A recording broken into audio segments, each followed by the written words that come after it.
The average person is said to spend 15 minutes in the bathroom. Why not take advantage of that time and learn something new? Presenting the 15-minute podcast on weird facts, crazy details, and funny particulars that you'll be able to enjoy while you're taking a on your free time. Welcome to The Shit with Sam Butler. Welcome to another episode of The Shit Podcast. I'm your host, Sam Butler.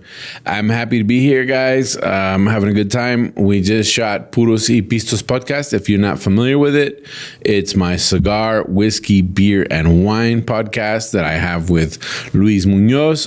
He's like a grade 4 sommelier. So we have a great time. If you have a chance, make sure you check it out. With that being said, I have a very interesting topic for you guys today.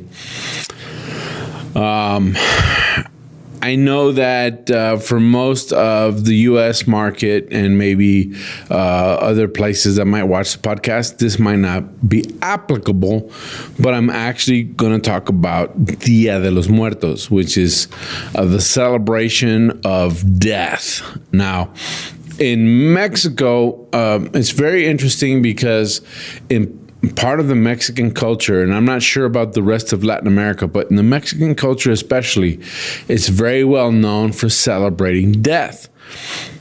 What does that mean? It's not that people are morbid or that people necessarily have any kind of desire to die. But it's very interesting that in Mexico, there's a recognition of the fact that we're all eventually going to die. And so they celebrate the fact that we'll all eventually die. So Dia de los Muertos is celebrated on November 1st and 2nd in Mexico, and they honor their ancestors, which is pretty common in many different cultures, but in Mexico it's a whole event. A lot of y'all may have seen the movie Coco by Disney, and that kind of explains the philosophy and the thought process that goes into Dia de los Muertos. I think that's super interesting. I'm actually going to be, when this episode airs, I'm actually going to be traveling to Mexico City to experience Dia de los Muertos firsthand. But I wanted to talk to you guys about something that came across as I was doing research for different topics for this podcast. I came across an article that kind of blew my mind. And I want to share this with you. And many of you guys might already know about this because it's something that came out actually in an episode of Black Mirror on Netflix. And it's similar, but this is a classic example of where art imitates life or life imitates art, however you want to say it. So pretty much the technology exists today for you to be able to enjoy or be able to talk to loved ones that have passed away beyond the grave. And that blew my mind. So what's happening is there's a lot of different companies that are launching different apps. And these apps are allowing you to create an avatar and even a profile for someone that you may have loved that may have passed away. So it was an article that was written by MIT that I came across, which is a Massachusetts Institute of Technology. For a lot of you guys that may not be familiar, that's like the top technical school in the United States. And they were figuring out that they could actually use artificial intelligence to recreate a dead loved one. Now, this is part of the shit. I mean, that's the shit. They can recreate a dead loved one. How do they do it? Well, one of the things that they do is they actually would interview somebody that you loved for about 4 or 5 hours, asking them lots of different questions about where they were born, their childhood, their youth, how they met. You know, if it's a couple, for example, if it's your mom and dad, how did you guys meet? How did you guys fall in love? And so they ask a series of questions. One of the article that I read from MIT actually said that they were talking to different people for more than 4 hours. And in talking to them, they were interviewing them. They were actually recording them. So they were recording their voice the way that they spoke, the different phrases that they used, the way that they would kind of express themselves. And after 4 hours of different interviews and so on and so forth, they were able to recreate an avatar or a chat bot, which is a robot that can chat with you, that utilize the same voice or maybe even the same writing styles, depending on what you did. So I know that a few years ago at Coachella, one of the music festivals, they had a hologram of Tupac. And this blew everybody away because they were able to use Tupac's hologram with one of his songs, and people for a split second, thought he was still alive. Well, could you imagine being able to talk to your dead loved ones beyond the grave? Well, that's exactly what these different apps are doing. They're creating and see, one of the things that you could do is you could actually send them written text. So you can send them written text that you had with a loved one, and then they would create a robot that would respond in the same style of text that you used to talk to them, utilizing the same kind of emojis. And so this is something that is for the Day of the Dead celebration, because in the United States we celebrate Halloween, but for Mexico, would you want to have the opportunity to talk to your dead loved ones beyond the grave? That is what I thought was the shit. Like, I recently lost my mom, and there's a video of my mom. She was by her church. She was interviewed during the pandemic. And this was something that they interviewed her and asked her a bunch of different questions. And we got to see a little bit of it in her slideshow during her funeral. And I'm not going to lie, it was very tough to listen to my mom's voice knowing that my mom had passed away. Well, now there's this technology out there where you could actually continue to speak to your loved one after they died.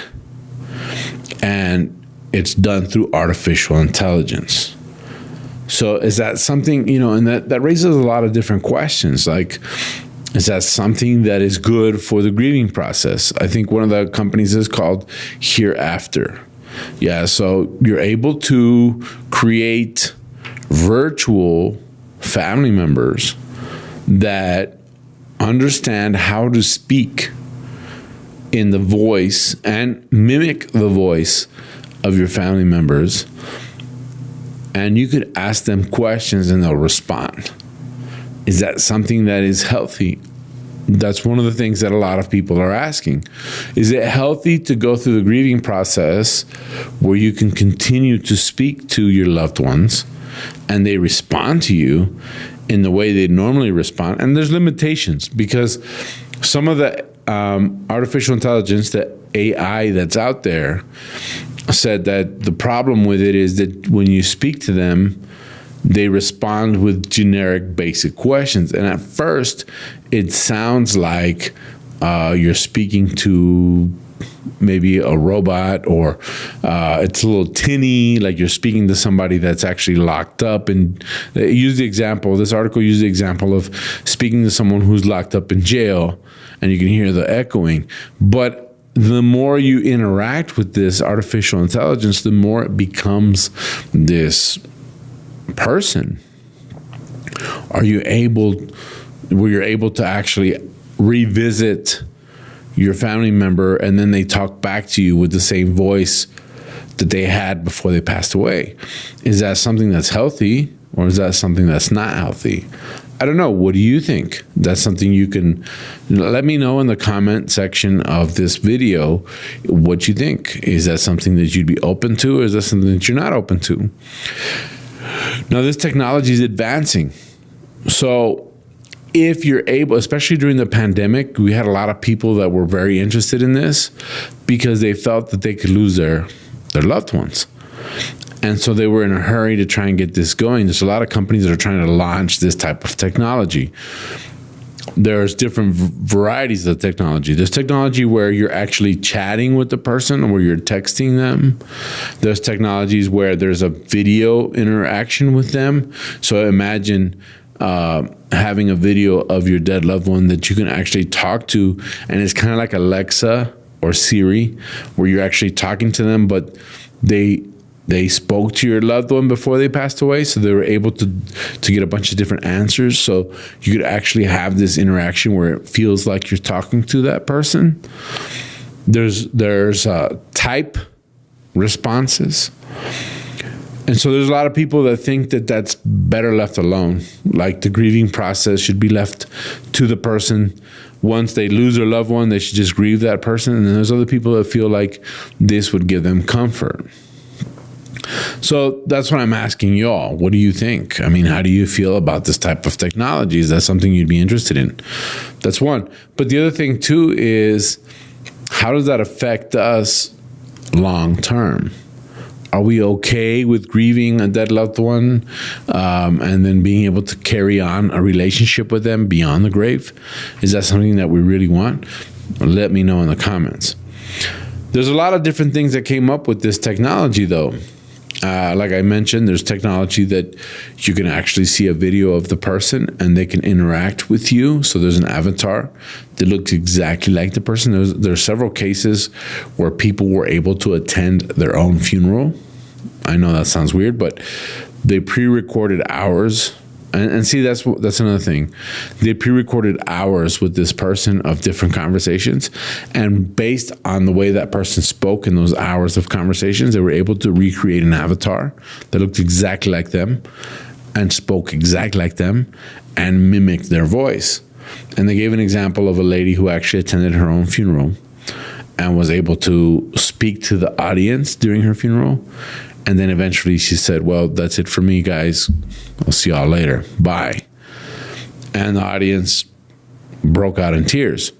So I know this is kind of weird, but we are talking about the Day of the Dead and the celebration of the dead. And for a lot of my Mexican friends, the Day of the Dead is the day when your ancestors come back and visit you. And I get the whole tradition. If you have any questions, watch the movie Coco. That's all I can tell you. But is this something that you would entertain? That is the main question.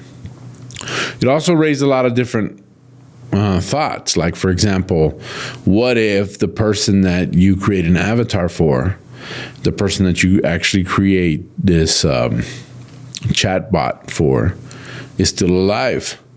What if people utilize this to actually create a relationship with an ex, for example? That they're able to create this chat bot with someone they were dating, and then the relationship ended, but then they continue with this relationship. Kind of reminds you of that movie Her. That was a weird movie. But what's crazy is this technology exists, and there's people out there that are willing to do it. So I think some of the startup websites and some of the startup applications, they're charging like $9 to $10 a month to do this. And you can actually do avatars of your parents, your exes, and of course they said that if, raises the question, what if the person that passed away didn't consent to this? Well, it's not so much a big problem, but it becomes a big problem if the person you're dating and now not dating didn't consent to it. So some of the websites are like, we'll go ahead and take it down. I think one of them is called The Hereafter, which I thought was pretty interesting, and I thought it was very appropriate for this particular episode of the Shit Podcast, because in a weird way, I think humanity has always wanted to communicate to the other side and get that closure that perhaps we didn't get. So one of the big things, and before I forget, one of the big things they talked about was how people have a hard time facing their own death. They gave an example of a young man that wanted his parents to actually write down some stuff. And I think they said his mom only was able to write like 2 pages. His dad never really got around to it. So then he came around and said, well, I would love to get a couple of hours of videotape of us talking so that I can see this if something ever happens to you. And eventually his parents passed away. What's the point? The point is that a lot of us don't want to face our own death this is very interesting, and I think is something that you could research more. But that's it for this episode of the Shit Podcast. Can you speak to your loved ones beyond the grave? Well, technology is trying to make it happen. How do you feel about it? Please like, subscribe, hit the notifications bell on my channel, and follow me on social media as Tu Amigo Sam. I want to give a shout out to all the people that follow my official page on Facebook, Los Cagadienses, and for all the memes and stuff that you guys put up. This is a pretty interesting topic about life after death, and it's not necessarily what we would assume, but it's pretty crazy that technology can actually make that stuff happen. With that being said, that wraps us up. We'll see you guys next week with another episode of the Shit Podcast. That's it for me. I'm your host, Sam Butler. We'll catch you next time.